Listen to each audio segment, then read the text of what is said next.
Hi, Fiona. Hi, Faye. Thank you for This joining meeting us. is being recorded. Oh, we've got 4 minutes. I like it, all the early birds. Yeah. Wait for people. Apologies if anyone hears like a wind tunnel during the call. I've got my fan on my feet because it's very hot. So Yeah, me too. yeah. Need that quieter fan, don't you? Yeah, this one's very. I've got a quiet one, but it's like my head height, and then just blows straight into my microphone. So yeah, I have to have one at my feet, unfortunately. Yeah, we have like a portable aircon unit in our bedroom, and it's Nice. mine and my husband's biggest argument in the evening. Like, do you want to be hot or do you just not want to sleep because of the sound? It's like we have to pick one or the other. Yeah. Hi, Liz. It gets a bit like white noise in the end. I mean, I know like babies sleep with white noise. So it gets to the winter, and I think I can't actually sleep without the fan on anymore, even though it's too cold. So but you get used to it. I love a bit of white noise. Mm. Yeah, my kids are going to go to university with their white noise, with their babies having white noise.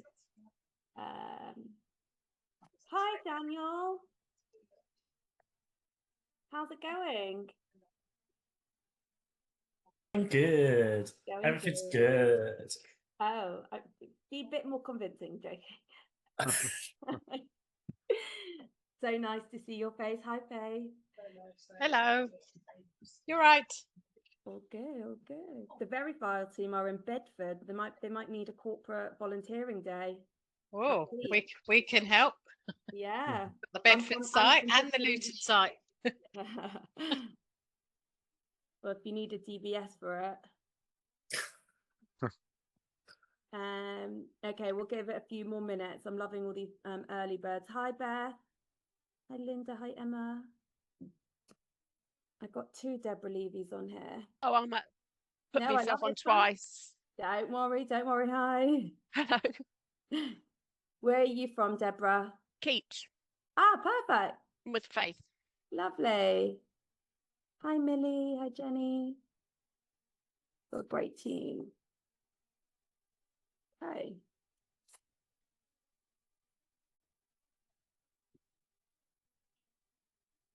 Hi, Beth. Nice to see your face now. Yeah, with my ridiculously large headphones that I found in the office. Like, do you have a small head or is it just really big head? I mean, probably a combination of both, let's be honest. Like a fighter pilot. Yeah. I try. Squadron leader. I do love it. Hi, Carolyn. Hi. Sorry, it's lunchtime. I know, sorry. I've been back to back this morning, sorry. Hope everyone's good. Lovely to see you. Hi, Dave. Hiya, how you doing? All good, all good. What about you? You look, is it you from the Peak District? That's it. Oh, you're lucky. Oh, very nice. It's a bit hot up here, but yes, it is very nice. Sorry, I don't know why I'm even pretending it isn't. It's stunning. It's stunning. Hi, Sue. Hi. Nice to see you. We're here. Oh, someone. Okay. So we're bang on 1 o'clock and we already have 50 people joined us. So that's very impressive. And like all these people who are turning up early. So appreciate it. I think, hi Gemma, nice to see you pop up. Thank you for joining us.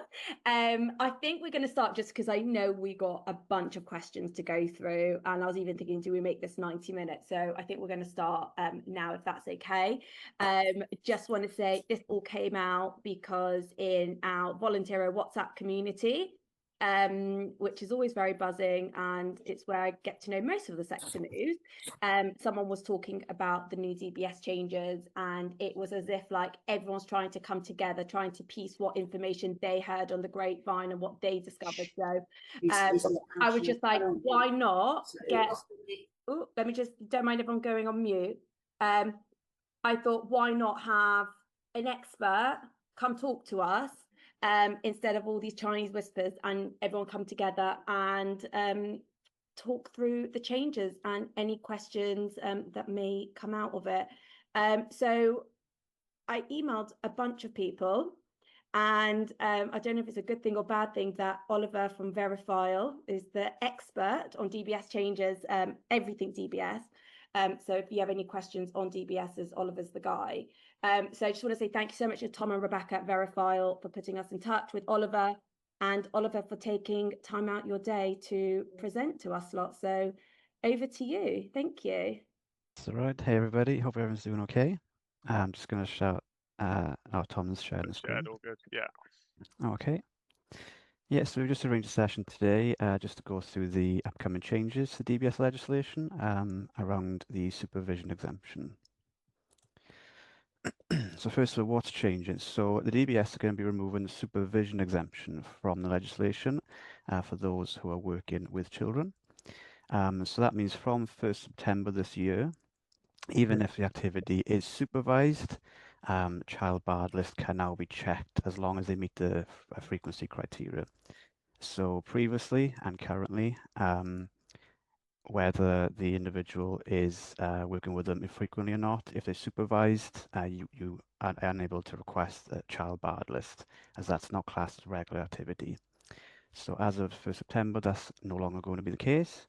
So as long as you're frequently working with children, or if you're working with them overnight, you can request child barred list as part of the enhanced disclosure.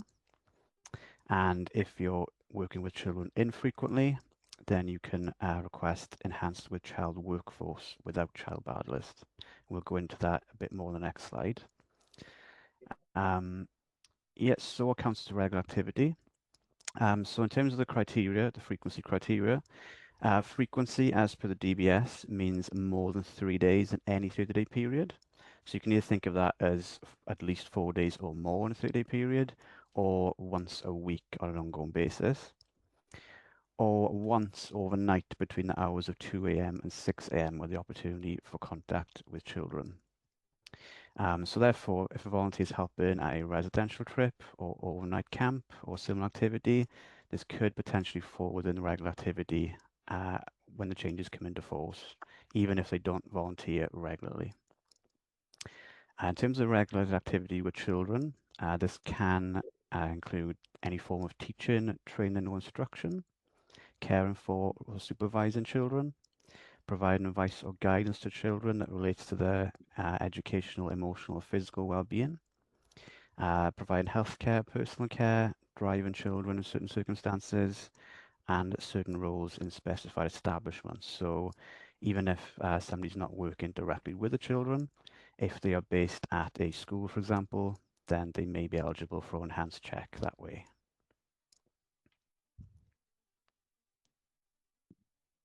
So what these changes mean for you. So we would advise assessing all your current DBS job roles and reviewing these against the new eligibility criteria, as they may now be able to be upgraded to child barred list check. If an existing volunteer now meets the criteria, we would advise rerunning the check against the up-to-date legislation and request a child barred list check. That's because the prior checks may not have included a barred list check, because that wouldn't be classed as a regular activity prior to the changes. We would advise updating your recruitment and safeguarding process as well. So review your role descriptions and DBS eligibility decisions. Make sure that all the staff know what the difference in levels are and which level to request, and keep clear records of why a particular check was requested.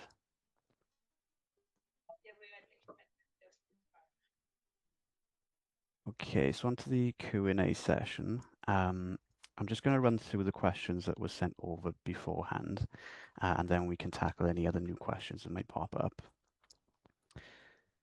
So the first question that I was sent was, what counts as teaching, instruction, or supervising children? So most interaction with children could be classed as either teaching, instructing, or advising or guiding children in some way, and whether it relates to their well-being. In terms of frequency rules, how organizations should assess volunteers who work across multiple schools. So as I touched on earlier, so the frequent criteria means at least 4 days or more within any 30-day period. Now, the thing with that is it's non-consecutive, so it doesn't have to be the same every month. You could have somebody working with children, say, 10 times in one 30-day period, and then not at all in the next 30-day period. That would still qualify for enhanced check with barred-list check. So it's either frequently 4 days or more, or it could be once overnight between the hours of 2 a.m. and 6 a.m. with the opportunity for contact with the children. So that just needs to be happening once overnight. In terms of infrequent, so this means that it is to be expected to definitely occur at least once, but less than the 4 days within a 30-day period. So that will be classed as infrequently. So the next question was, when can the DBS checks be started and whether organisations can apply before the 1st September? So we would be unable to proceed with the new level of disclosure until the changes come into force on the 1st September this year. If a check is urgently required prior to this date, then we would need to proceed as per the current legislation. So you wouldn't be able to request a child barred list for supervised volunteers. But can I just ask you on that? Just Yeah, quickly? sure. So if, let's say, we have a new volunteer starting who will come under these exemptions, so we're gonna have to then do 2 DBSs, one DBS now for the till 1st of September, and then another one on 1st of September. Yeah, a lot of organisations have decided to wait to raise a check after 1st September. But Okay. if you do need that urgently, yeah, we would have to go with the current legislation first, and then rerun that then after 1st September. Okay, sorry, go ahead. Sorry if I broke your train of That's thought. okay. So I've got a question about one-off and incidental volunteering. So this would depend on the activities being carried out, the location and the frequency.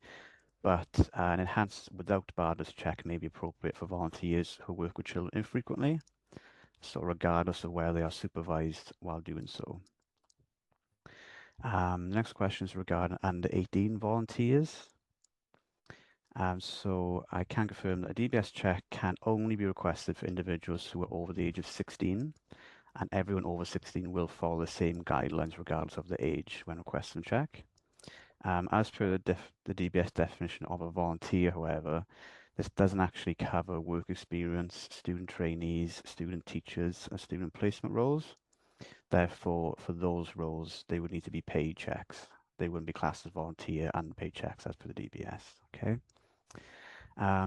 Individuals who are managing or supervising under 18 volunteers may apply for enhanced disclosure with child barred list. However, again, this does depend on the context of the role.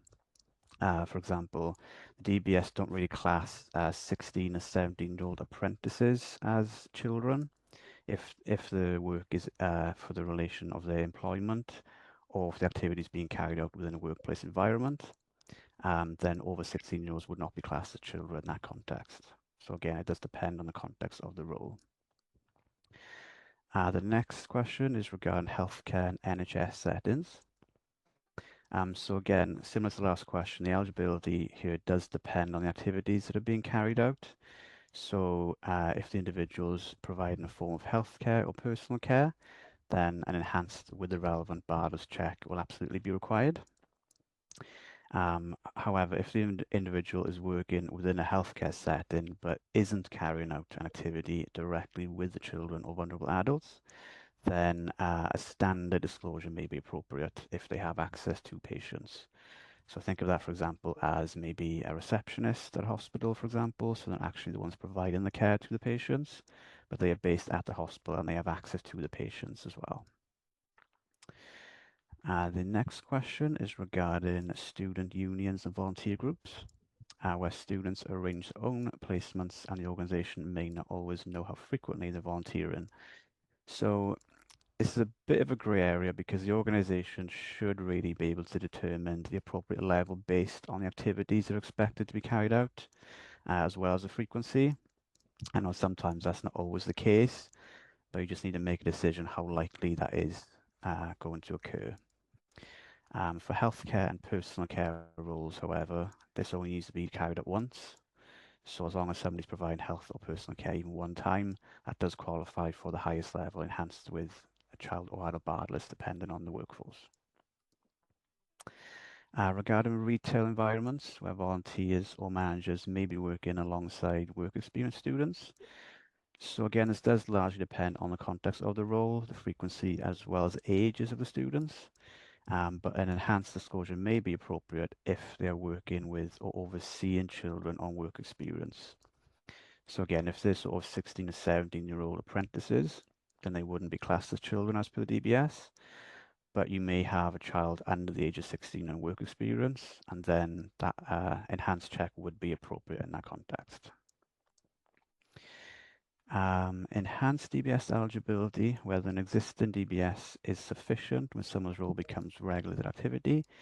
So we touched on this a bit earlier, so we would advise rerunning enhanced checks if the eligibility of the role has changed after the changes in September the 1st, but this is ultimately your decision on whether you want to rerun that check or not. So this definitely impacts any new applications moving forward. They would most definitely need to be raised as per the correct disclosure in accordance with the updated legislation. But it's your decision then if you want to rerun any existing disclosures based on that. The next question is regarding the DBS update service and how organisations can use this. So unfortunately, this service isn't offered by ourselves at Verifile. This can only be used via the DBS directly. Regarding DBS basic checks and when these would be appropriate. So we would always advise requesting at least a basic disclosure for individuals who aren't eligible for standard or enhanced disclosure. So in any context, we would advise raising some level of DBS check. It just depends which level they are eligible for.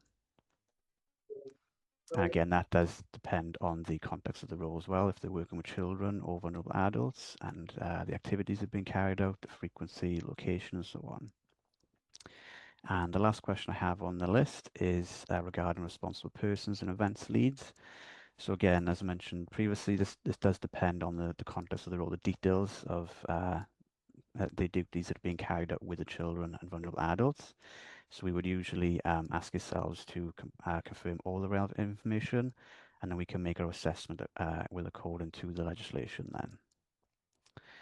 So those are the questions that I've been provided with beforehand. So should we open the floor and ask if anyone's got any other questions? There's quite a few coming through to the chat. Okay.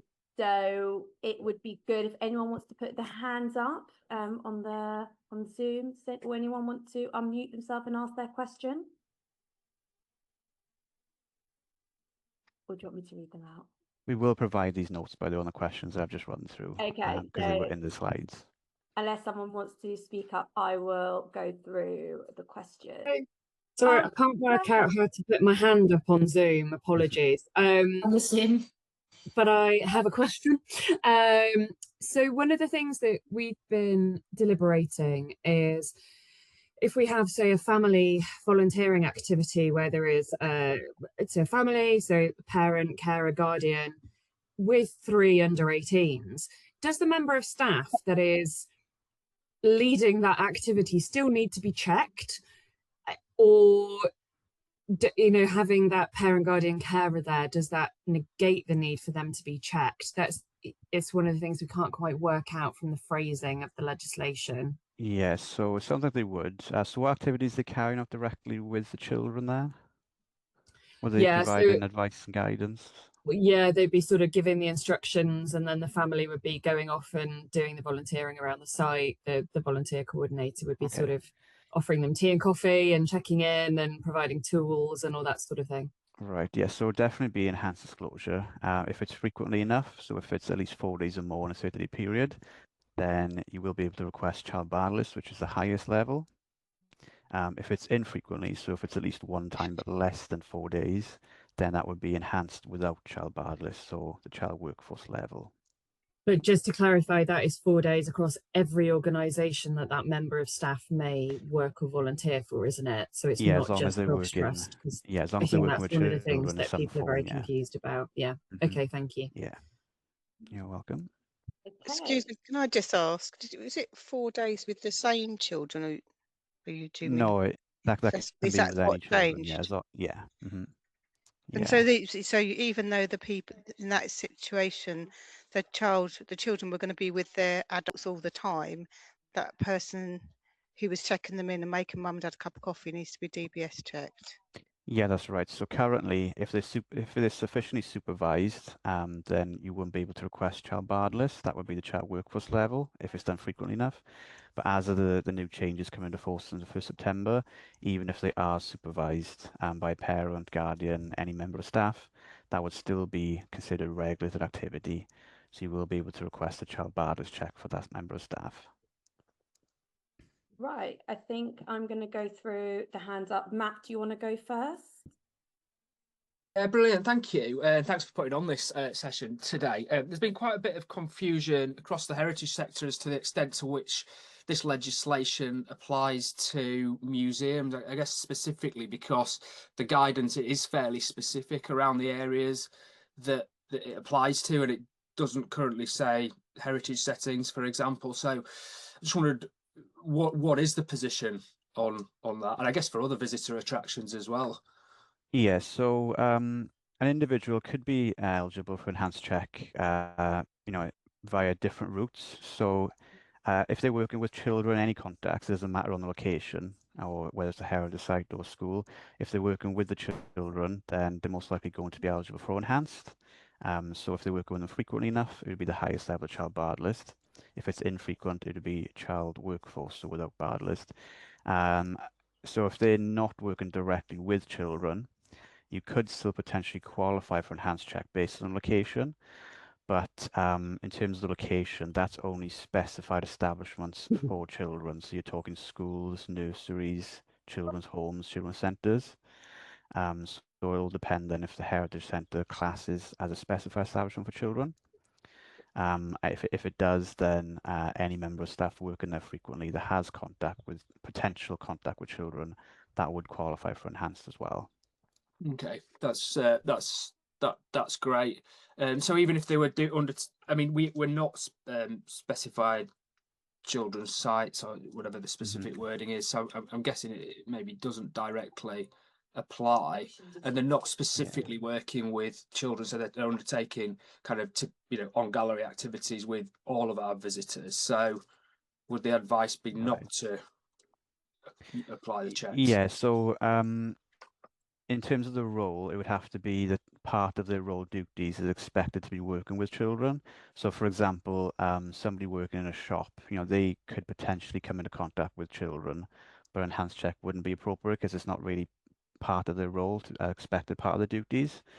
So if you have somebody who may be taking children on tours around the heritage centre, or providing advice and guidance through galleries, things like that, yeah, if you're expected to be working with children, that would potentially qualify for enhanced check, depending on the frequency as well.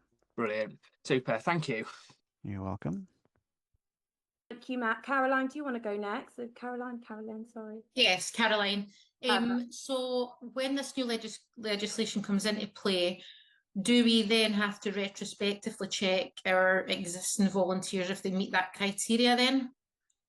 Yeah, so we would advise reviewing your current roles, because it may be a case of that you're only getting enhanced without child barred list because a volunteer may be supervised, whereas now after 1st September, that no longer matters, so you can request child barred list. So it's ultimately your decision if you would like to rerun that check then on the existing volunteer.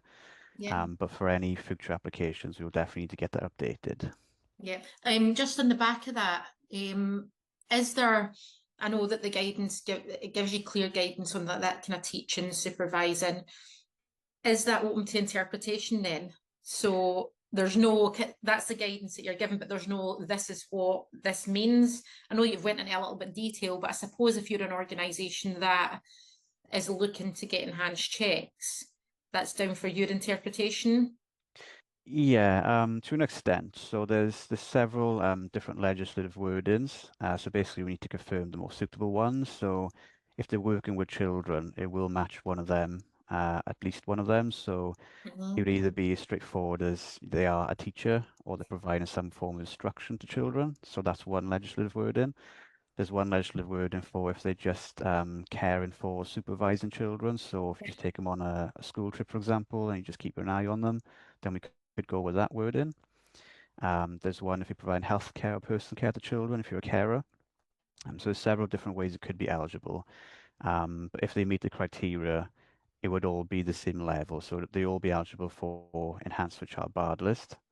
If they meet the frequency criteria, it would just be a case of which legislative wording to put it against. Perfect. Thank you. You're welcome. You weren't kidding when you said you are a DBS guru, Oliver. I'm very impressed. Not once did you be like, I don't know that, I'll come back to you. So Takes a while to learn. keep challenging. Okay. I got next on my list, Florence.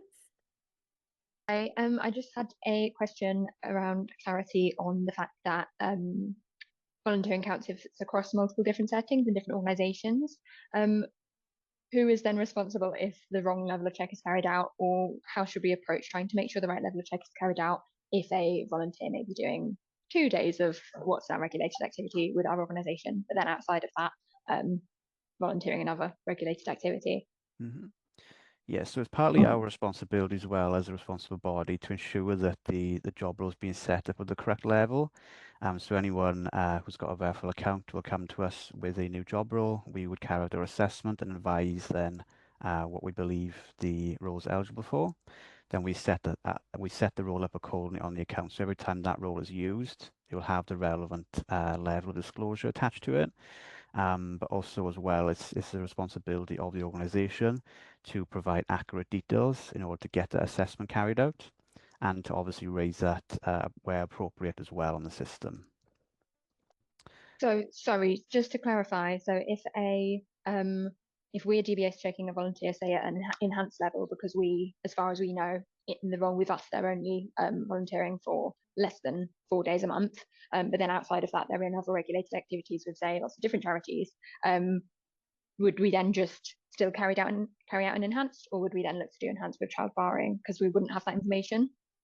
Yeah, so it all depend on the details, the duties that they're carrying out for yourselves and the organisation. So yeah, the check would be carried out under your organisation name. So it all depend on that specific role that they are carrying out under your organisation. If they've already got a DBS check elsewhere, that would be ultimately your decision if you'd like to accept that without doing a new DBS check, or if you'd like to carry out a new check as well in the organisation. Okay, thank you. Helpful. Okay. Also, just this is all being recorded, and also my note takers, I can give you a little summary of everything that we've discussed in our follow-up email in case anyone's feeling a bit overwhelmed with all this information, or maybe it's just me. Okay, should we go to Susan Freeman? Nice to see you. Hi, thank you. Thank you for arranging this, Mushka. It's really helpful, and thank you, Oliver. So my question's looking for a bit of clarification around supervision in practice, what that means, particularly in the charity retail setting. So lots of our shops have just, one member of staff who's DBS checked, who'll be on duty. So what happens if the volunteer, so a child volunteer, because we do take from 14, are working on a different floor to the DBS check manager? Do we then have to DBS check all the volunteers in the shop? So I'm kind of looking to see if you can give us a bit more around what is considered appropriate supervision. Okay, so we're talking about the sort of the manager of that child volunteer. Yes, but they might be, so we would buddy up another volunteer, so therefore is that classed as supervision, is that classed as training, but overall the manager of the shop has responsibility and they would be DBS checked. Okay, so it wouldn't necessarily affect all the staff at the shop. So it would, if you have a member of staff who are shadowing them, supporting them, providing any instruction, things like that, or even supervising them, then they would be eligible for enhanced DBS check. It does depend on the age. As I said, if they're over 16 and it's for work purposes, then that wouldn't be classed as a child. On top of that as well, so anyone who's carrying out the day-to-day management or supervision of that child, they would also be eligible for enhanced with child barred list as well. But they would have to be the direct management and supervision of them. So if you have another member of staff who aren't managing them, who aren't working with them, then they wouldn't qualify for enhanced check. Right, lovely. Thank you very much for that. You're welcome. Super. Pip, and then we'll go to Sue. Is it George at Kidney Wales? We'll go to you after. Yeah, Pip, do you want to go ahead with your question? Thank you. It was just I guess, a fairly similar kind of clarification. So we've got a cafe and we have a member of staff, or sometimes a volunteer, who is then has other volunteers who might be 16 or 17. They're not apprentices. They're doing cafe work. So would the cafe supervisor, firstly, if those volunteers are doing more than 4 days, those younger volunteers doing more than 4 days over the month, need the child with barred list check? And then what about any of the other volunteers? Because sometimes the supervisor might have to leave, and then one of the other volunteers will be working alongside the younger volunteer. Yeah, so at the minute they just have a basic check. I wasn't sure if you're in a meeting or not. Yeah, no, I'm just listening to. Sorry. that's all right. Yeah, so we do have some good examples that are provided by the DBS around sort of apprentices and non-apprentices as well at that age. So yeah, it would depend on the details of the role as well, of course. Yeah, so if you're managing someone who's over 16 and under 18, then that could potentially be eligible for enhanced with child barred list check.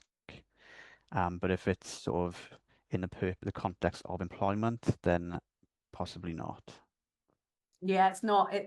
It's pure volunteering. I mean, they might be doing it to try and get into work, but it's not directly sort of related to a paid role at all. Okay. Yeah. We may need to see further clarification from the DBS on that, but I would probably say that it probably wouldn't be eligible just because it's for the purpose of employment and they're not under 16. But we could get that clarified as well. It all comes down to interpretation sometimes with these legislations. Sometimes it's not as black and white as other legislations. So, but I would probably lean towards possibly not enhanced disclosure for that one. Right, thank you. Sue Bennett, do you want to go next? No, thank you. Thanks, Pip, as well. That was one of my questions.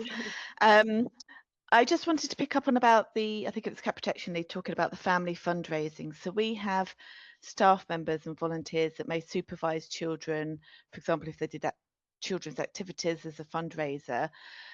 So as the staff will be DBS checked, do the volunteers showing and teaching those children need to be DBS checked as well? Yes, they would. So what are the ages of the volunteers? Are they over 16? So the volunteers would be over 16, and it could be like, I don't know, like a fete, and there's, I don't know, biscuit decorating. So the volunteers could be helping children that might be there with their parents decorate biscuits, but there will be staff who have overall responsibility of that event there. So do the volunteers still need to be DBS checked if there are staff there that are DBS checked? Yes, so the volunteers themselves would need an enhanced with child barred list check, as long as they're doing it frequently, of course, so at least 4 days or more in a 30-day period. Okay. If it's less than that, it would be child workforce, so enhanced without child barred list. And then anyone above them, anyone who's managing and supervising those volunteers, will also get enhanced with child barred list check as well, because they're managing staff who work with children.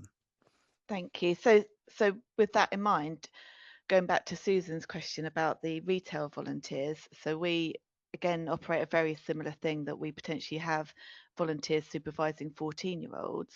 So those volunteers potentially then would need to be DBS checked in a shop setting as well. Yes, they would. Yes, yeah. If they're on their own without a DBS checked member of staff present, or because they're just working with alongside volunteers. Yes, so if they're managing anyone under the age of 16, they most definitely need enhanced DBS check as well, yeah. If there was a manager on the same level, would that be the case? How do you mean, sorry, the same Sorry, level? if there was a paid member of staff who is DBS checked to the correct level and they are working in the same area as the other volunteers, would the other adult volunteers need to be DBS checked? So not necessarily work in the same area. They would need to be providing the day-to-day management or supervision directly of that youth volunteer. So it wouldn't apply to sort of anyone working in that area. They would have to be carrying the direct management of that person. Okay, lovely. Thank you. You're welcome.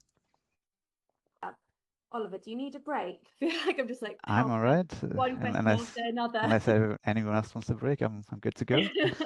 Okay. Georgia, lovely to see you. Guys, so the question I have is, Our volunteer ambassadors go into different groups and do awareness talks. And recently they've been going into schools to deliver the same awareness talks. So sometimes that means going into a classroom, and other times that means going into an assembly. I myself am there with my full DBS check, and there's obviously teachers present. Sometimes that can be 1 or 2 a month, but sometimes it can be more than that. In that circumstance where they might be doing more than 3 opportunities within a school, what level of check would need to be carried out? So in terms of frequency, so that criteria, so at least 4 days or more within a 30-day period.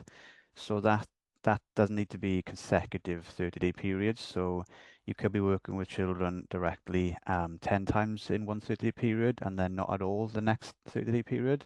That would still meet the criteria for enhanced for child barredness check. It's if you're doing it 4 times or more in any 30-day period, not every 30-day period. And that was the enhanced child bar check, was it? Yes, yes. So if you're doing it less than that, so at least once, but less than 4 times within any 30-day period, that would still be enhanced check, but it would be child workforce without child barredness check. So if it's less than the 4 days, they still need a check, but not the full enhanced. That's right, yeah. Lovely. Thank you so much. You're welcome. Okay, we've got Sam Disney, Magpus. Do you want to? Yeah, hopefully you can hear me. Yeah. Sorry, there's a few questions just coming out with all of this information going on. So we allow children aged 13 to 15 to volunteer with us, but they have to volunteer with a parent. And would we then be able to say that that parent is that responsible person? They're the one that's supervising them, so that would negate anyone else that was at the event needing to be DBS checked with them? So anyone who's working directly with that youth volunteer, so if they provide any form of advice, guidance, instruction, care, supervision, I would suggest request an enhanced check for that, yeah. So, but their parents are there, and we've said their parents are responsible for them, so they would provide the supervision. Yes, so as long as they provide any activity, so any form of advice, guidance, discussing anything with the child, that could qualify for enhanced disclosure, whereas previously the parent would class as the supervisor, so would be sufficiently supervised, so that wouldn't qualify as regular activity, whereas after 1st September, that would count as regular activity. Okay, and it all depends when the activity is being carried out directly with the child. Yeah, it's that's clear as mud, all this, isn't it?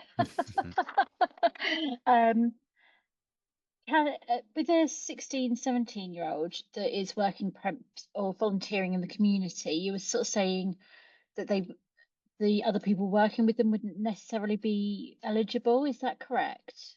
Yeah, so in terms of the DBS definition of a child, it's usually it's technically under the age of 18, but not really in terms of employment purposes. They wouldn't class an individual over the age of 16 in employment as a child, especially an apprentice. So yeah, if it's sorry. If it's a volunteering capacity. Yeah, I still don't believe that would affect that. But we will provide some examples and I guess some further clarification from the DBS around that. But it's mostly in terms of sort of education purposes. So if it's in a classroom, for example, or if you're working with an under 16-year-old as well, it's not usually over 16 in the workplace environment. Yeah. There are some sort of grey areas, but yeah, that's down to interpretation as well.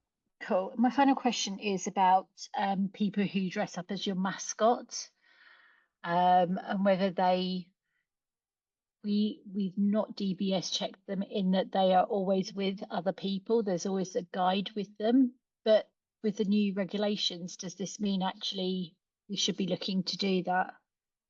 Yeah, so previously it sounds like they would fall under that supervised category, but after the changes, as long as they are working directly with the child in some capacity, whether we could put it under teaching or instructing or advice and guidance or anything like that, that would need enhanced disclosure as well. Okay, thank you.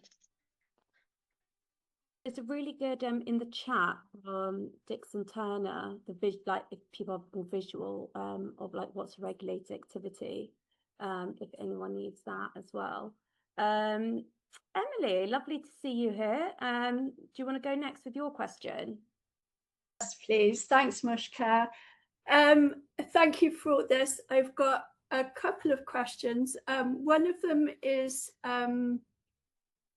does this count for access NI as well? Because we're talking about DBS checks, not criminal records checks. So I'm just wondering if the change is happening in Northern Ireland as well. So our volunteers that are there will need to have new checks. Yeah, we've recently clarified that because the legislation does align quite closely with DBSs, so they have confirmed that that is the case as well. The changes will affect access and checks.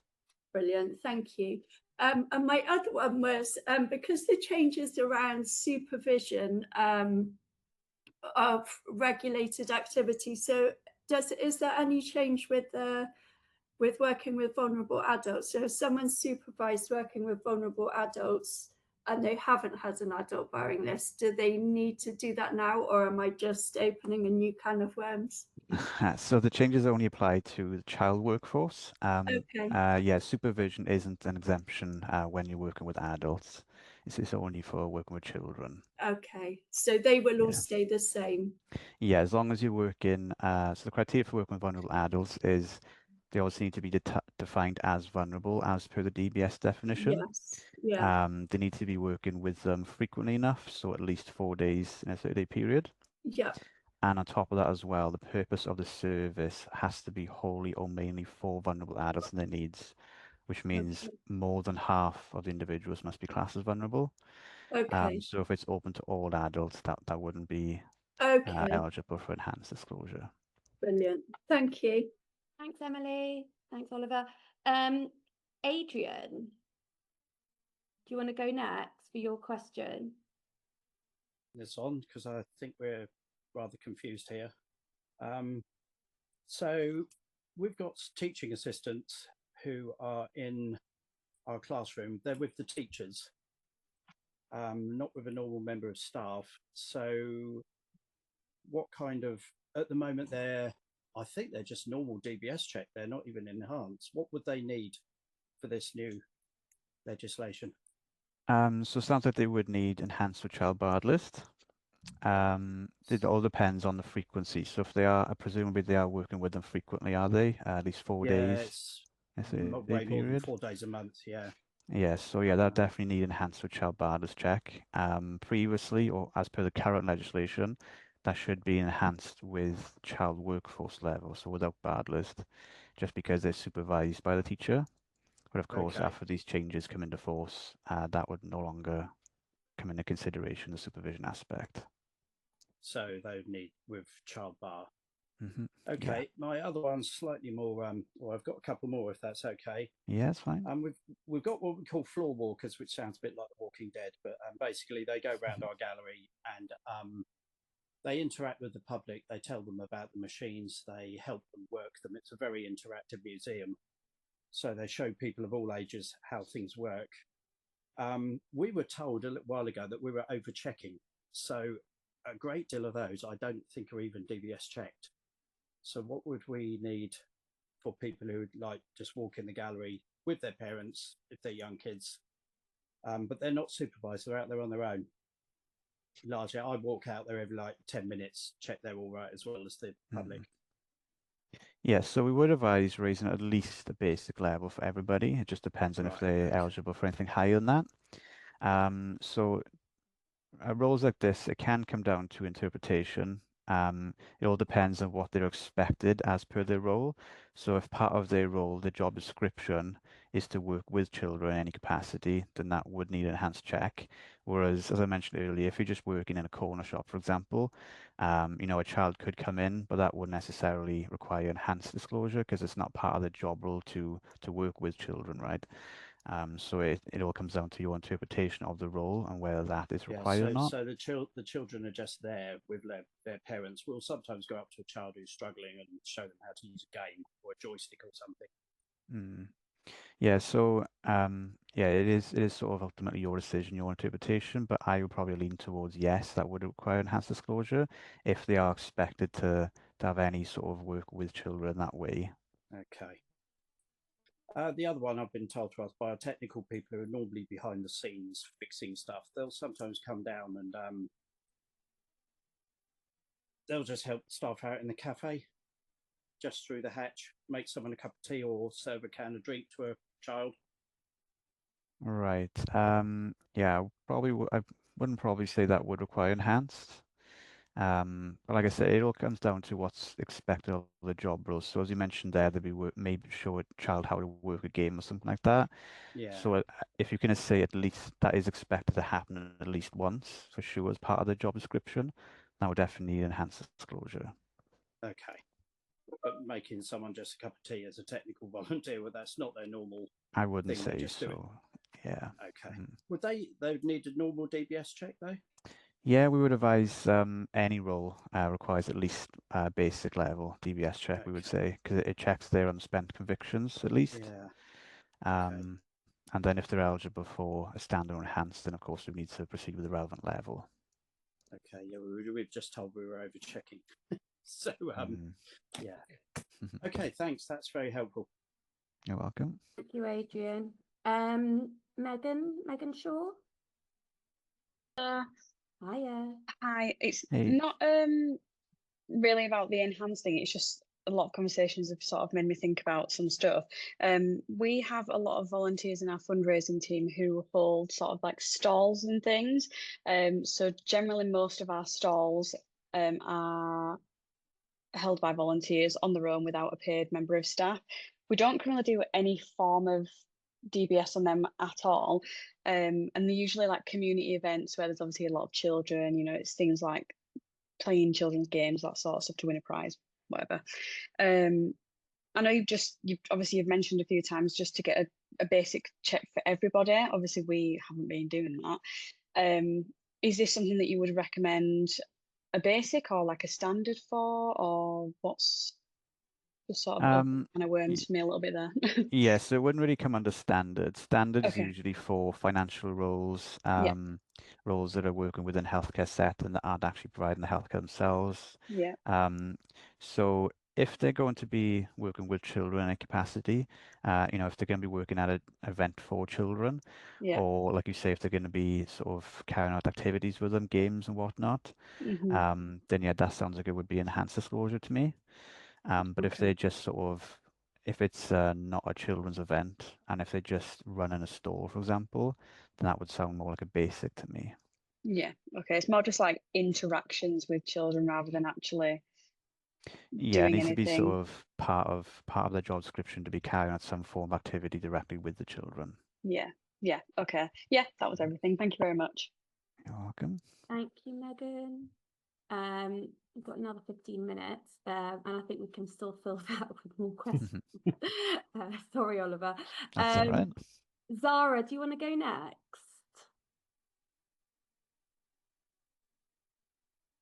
Yes, thank you. Hello. Yeah.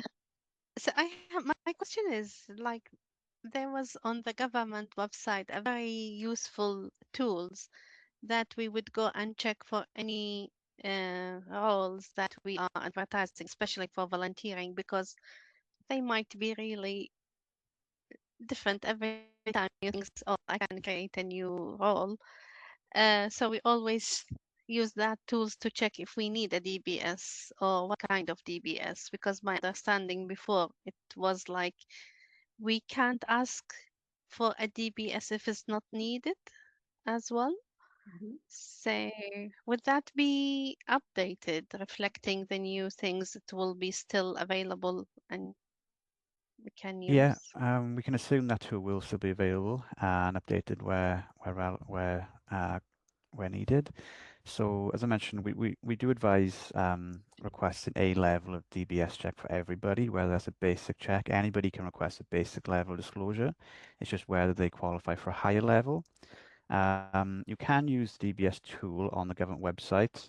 We would probably advise not to use it or just get it just to gain a basic understanding, because it isn't that in depth. It doesn't have the ins and outs and the little grey areas as we discussed earlier, such as whether it's over 16 years in the workplace, for example, wouldn't count as a child. There are pieces of information in there that isn't really flagged by the tool.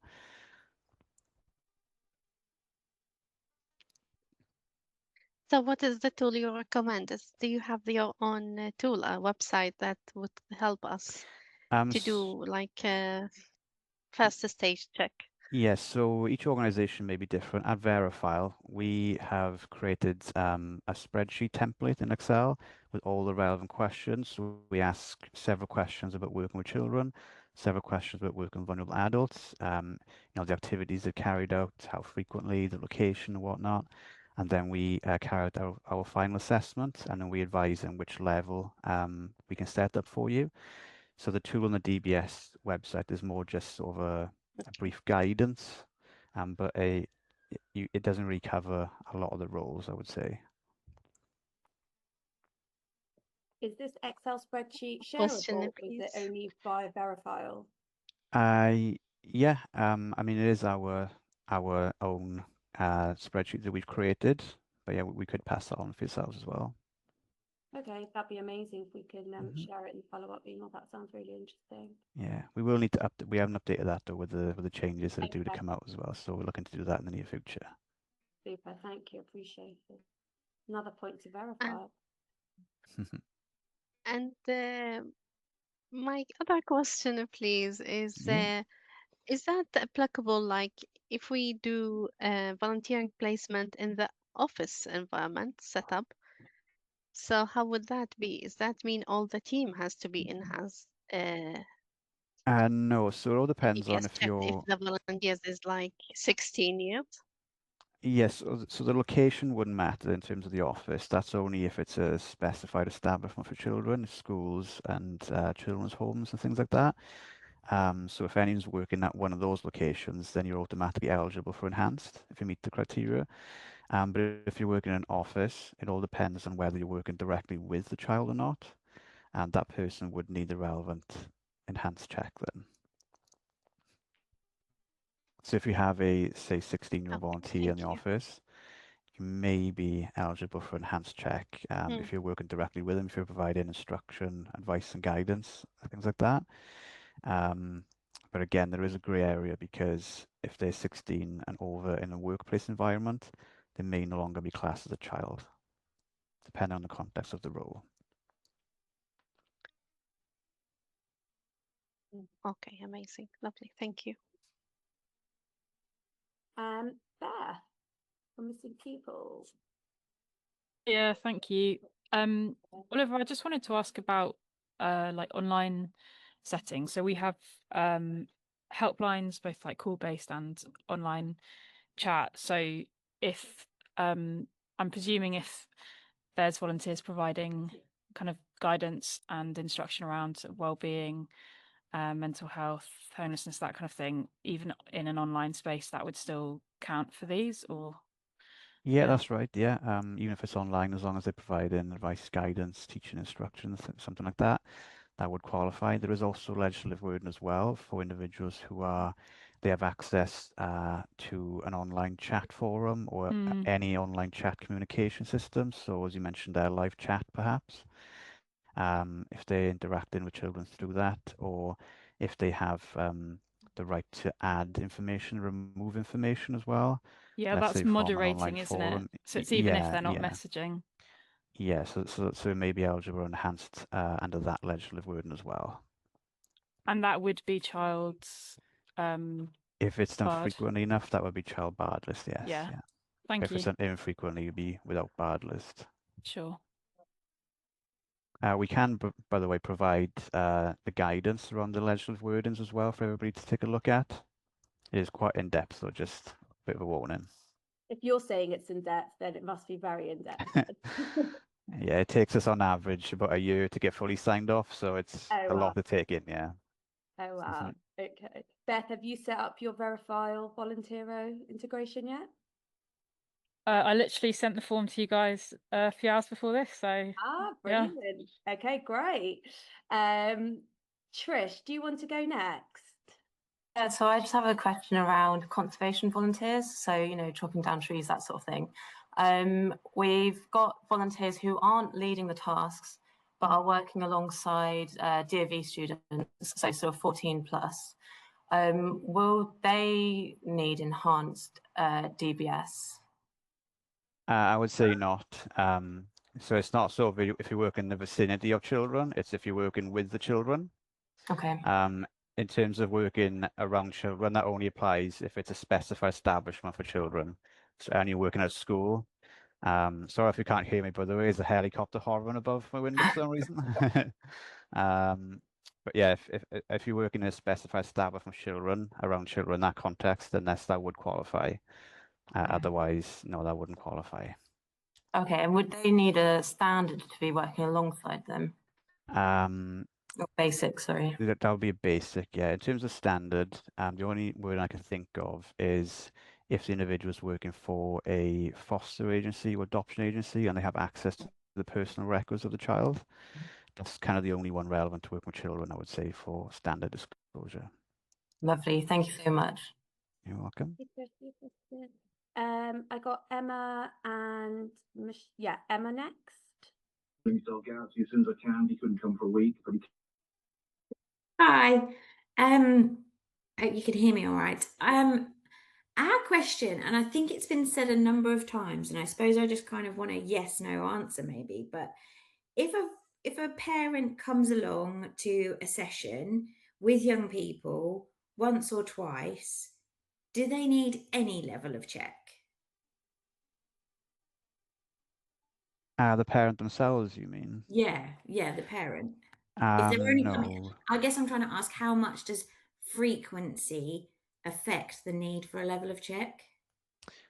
So if it's frequent enough, it would be child barred list. If it's infrequent, it would be without barred list. But I would say the parent wouldn't qualify. So it does need to be someone sort of employed by the organisation, and they would need to be working directly with the child as well.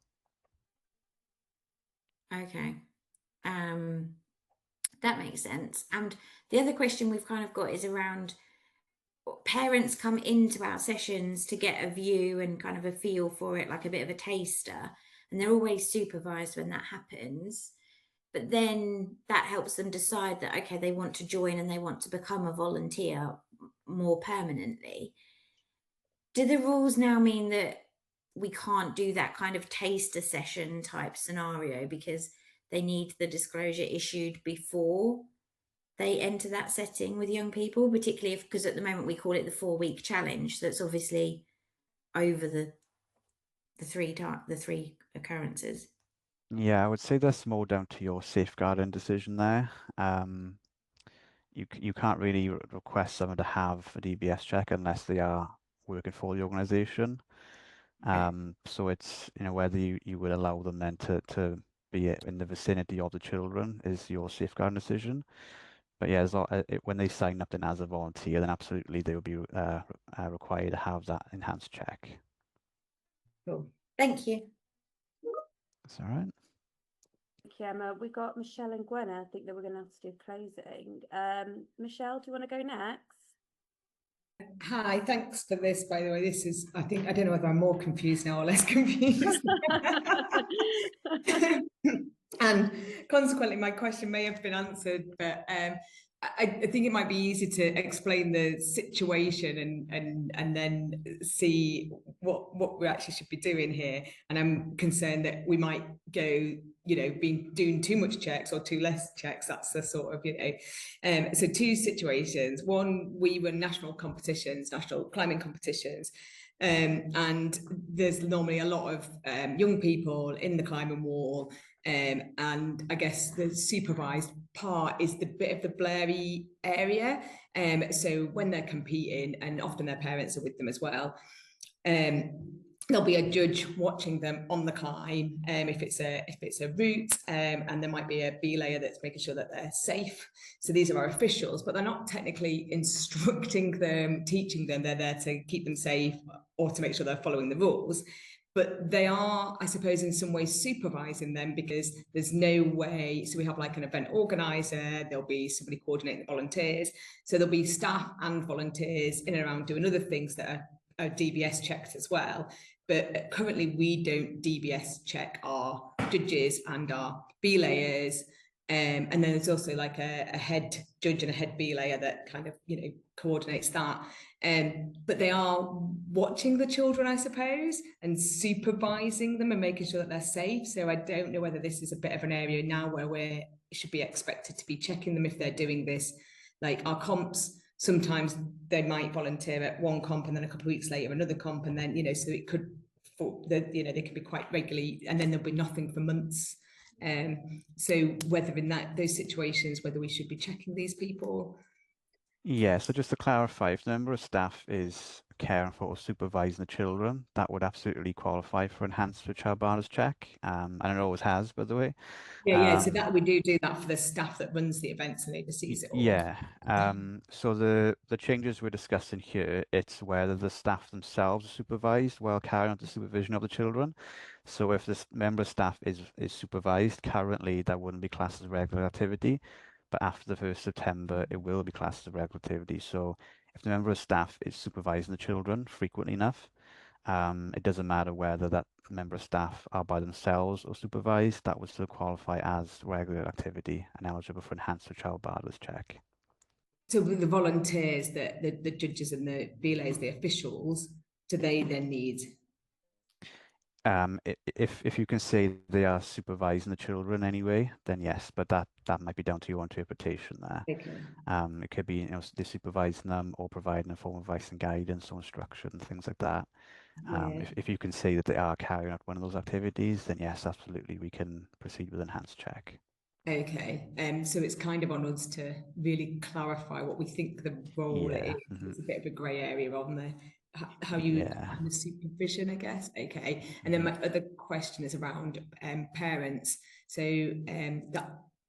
we have like regional competitions where parents will often get involved on the day, and they again will be doing official roles, but also potentially supervising the children more so because there's like, you know, lots going on, you know, and they're completely volunteer led, and the person that runs those, the volunteer that's in charge, they're all DBS, enhanced DBS checked currently, but we often recruit parents on the day.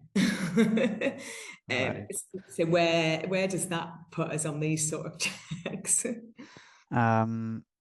Sorry, you were talking about the parents that are attending. Yeah, so we currently are the volunteers that lead locally at the competitions. They are enhanced DBS checked, but we will often have to recruit parents on the day to help to run the events.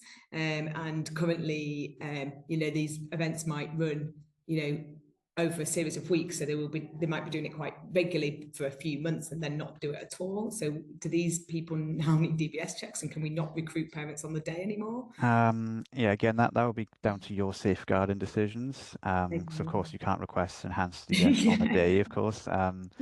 Yeah, so we would probably advise getting those in place beforehand. But as I said, you can't really request someone to get an enhanced check if they're not. They do have to be working for the organisation in order for that to happen. Okay, so we can kind of that you know, they're not officially on our books as a volunteer at that point. We're not going to get ourselves in trouble. Okay, that's helpful. Thanks. Welcome. I'm just so conscious of time, and I know we have more questions. So, but I think we're going to close it there if that's okay. I am going to do a follow-up email with all the notes, the recording. Oliver, I don't know if I'm going to copy you in because I feel like you're going to be inundated with loads of people. That's all right. Copy me in if you like. Okay, so I will copy you in, but I have it on record that I did warn you. So yeah, I will copy you in, and I really appreciate it again, Tom and Rebecca from Verifile, for introducing us to Oliver and for saying yes so quickly. And also in the follow-up email, I'll send you in a bit more information about Verifile. Yesterday in our WhatsApp channel, we asked how much people are paying for their DBS checks, and Verifile came out as the most competitive. So all that info, and yeah, thank you so much again, Oliver. You're an absolute man. You're welcome. Really appreciate it. But there's no people refer to them, aren't they? Hopefully, see you all again at a next volunteer community event. Thank you so much, everyone. Absolutely. Nice to meet everybody. Thanks, Oliver. Have a good one. Bye. Bye. Bye.